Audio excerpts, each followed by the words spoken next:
जय श्री श्याम एवरीवन। आज हम करेंगे फ्यूचर परफेक्ट टेंस और इसके अंदर सबसे पहले हम देखेंगे where do we use it, कि फ्यूचर परफेक्ट टेंस का यूज़ होता कहाँ है। तो to show work completed before a future time, एक फ्यूचर टाइम के शुरू होने से जब आपने ये बताना है कि इस टाइम तक ये काम हो जाएगा। जैसे मान लो मम्मी ये कह रही है भाई जल्दी जल्दी काम कर ले, मामा जी आएंगे 8 बजे, ठीक है। तो बच्चा बोल रहा है कि मैं 8 बजे तक तो है ना अपना होमवर्क कंप्लीट कर लूँगा। तो उस सेंस में क्या होगा, I will have finished my homework by 8 PM। वो बोलेगा मम्मी 8 बजे से पहले तो मैं ना होमवर्क कंप्लीट कर चुका हूँगा जब तक मामा जी आएंगे। तो इस सेंस में जब हम फ्यूचर टेंस का यूज़ करते हैं, जब हमें फ्यूचर का कोई टाइम है उस टाइम से पहले वो एक्शन हो जाएगा ये बताना हो। और देखो बातें तो दो पर्सन्स के बीच में होंगी भाई, किसी न किसी चीज़ का ये रिप्लाई ही होता है यहाँ पर। जब हम रिप्लाई कर रहे होते हैं कि इस टाइम तक ये काम हो चुका होगा, इस सेंस में।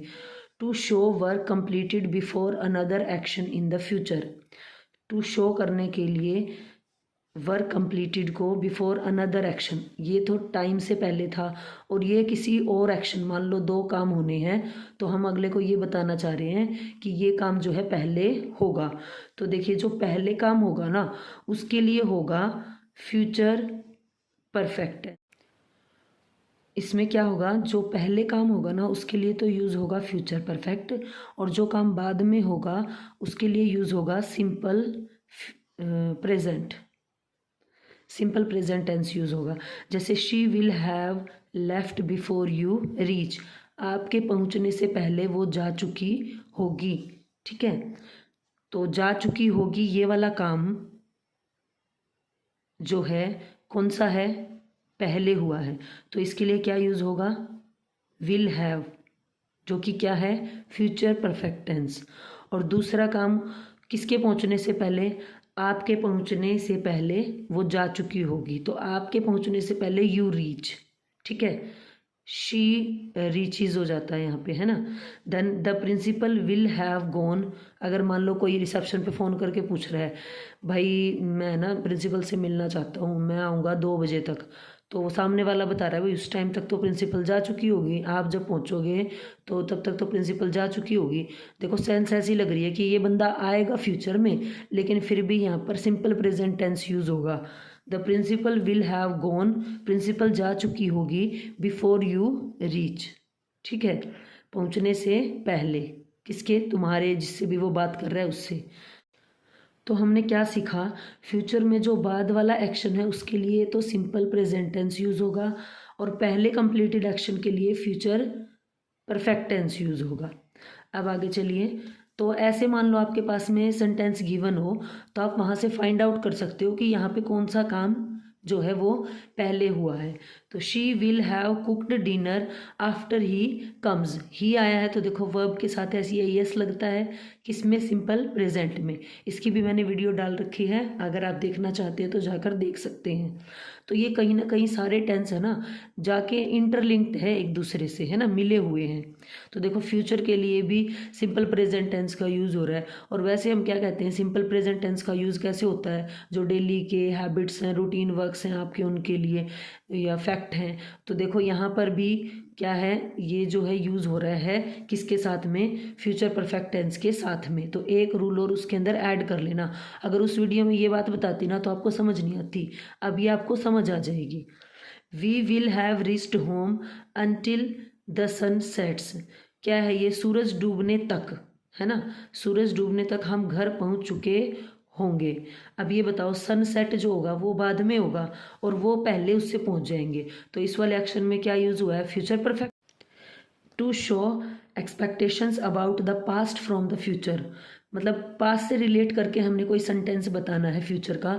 जैसे मान लो आपके घर में कोई आपने पार्टी ऑर्गेनाइज कर रखी थी, गेस्ट्स आए थे, किसी स्पेशल गेस्ट के बारे में आप बात कर रहे हो कि वो अब तक तो घर पे पहुंच चुका होगा, तो उस सेंस में भी आप क्या करोगे, फ्यूचर परफेक्ट टेंस यूज़ करोगे, ठीक है। एक्सपेक्टेशंस के लिए भी कि ये काम हो चुका होगा, they will have reached home by now, कि अब तक तो वो क्या होंगे, पहुंच चुके होंगे घर पर, ठीक है। अब इसका देखेंगे फॉर्मेशन। तो मेनली क्या है, फ्यूचर में कोई टाइम है जैसे दे रखा है कि उस टाइम तक ये काम हो जाएगा। दो एक्शन है, एक इन फ्यूचर आगे होगा और एक पहले होगा। जो जो काम पहले होगा उसके लिए क्या यूज़ होगा, फ्यूचर परफेक्ट टेंस, और दूसरे में क्या होगा, सिंपल प्रेजेंट टेंस यूज़ होगा। हमने ये सीखा, हम बैठे बैठे सोच रहे हैं किसी के बारे में, कोई पास्ट में कुछ काम हुआ है और उससे रिलेटेड नेक्स्ट काम के बारे में सोच रहे हैं, तो वहाँ पर भी हम क्या यूज़ करेंगे, फ्यूचर परफेक्ट टेंस यूज़ करेंगे। और साथ में क्या लगा देंगे, बाय नाउ, अब तक तो ये काम हो चुका होगा। अब हम देखेंगे इसका फॉर्मेशन क्या है। तो देखिए फॉर्मेशन के अंदर हमारे टेंस का नाम क्या है, फ्यूचर, उसके बाद क्या है, परफेक्ट, फ्यूचर परफेक्ट टेंस, है ना। फ्यूचर क्या लेता है, विल लेगा, और परफेक्ट क्या लेगा, और आई और वी के साथ शैल भी लगता है भाई, वो ओल्ड इंग्लिश है, आजकल तो विल का यूज़ कर रहे हैं।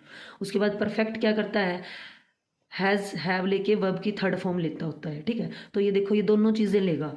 तो हमारे पास में सबसे पहले हमें पता है टाइप्स क्या क्या होते हैं। अफर्मेटिव जिसको हम पॉजिटिव सेंटेंसेस भी कह सकते हैं, नेगेटिव सेंटेंसेस, इंटेरोगेटिव, इंटेरोगेट का मतलब होता है क्वेश्चन पूछना, नेगेटिव इंटेरोगेटिव। अब ये जो इंटेरोगेटिव होते हैं ना, ये WH फैमिली वाले भी होते हैं, जिसको हम बोलते हैं ओपन क्वेश्चन, और इनको बोला जाता है क्लोज्ड या येस नो वाले आंसर वाले क्वेश्चंस, ठीक है।